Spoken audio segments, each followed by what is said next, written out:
মন্দিরে চলে যাচ্ছি আমরা। বিগত 16 বছরে কোন ইসলামিক ব্যক্তি মন্দিরে যায় নাই, উত্তরী পড়ে নাই, সঙ্গীত গায় নাই, এবং সেখানে গীতা পাঠ করে নাই। এই সরকার পতন হতে না হতে এই নতুন অবস্থাতেই আমরা কি শুরু করছি এগুলো। মাত্র 1-1.5 মাসে আমাদের এমন নৈতিক অধপতন, আমাদের টলারেন্সে গা ভাসিয়ে দিয়ে আমরা এমনভাবে ধ্বংস হয়ে যাচ্ছি।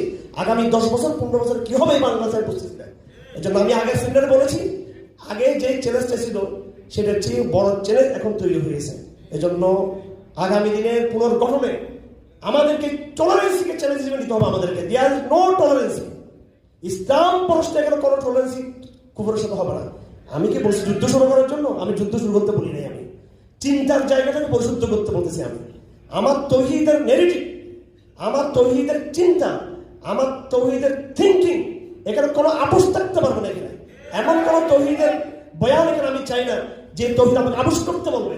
আমি এমন এক তৌহিদ চাই যে তৌহিদ আমাকে সমাজের প্রত্যেকটা শিরকের প্রত্যেকটা আইকনকে চিহ্নিত করে দেবে, স্পষ্ট সে সবগুলো বিশেষ কথা বলবে।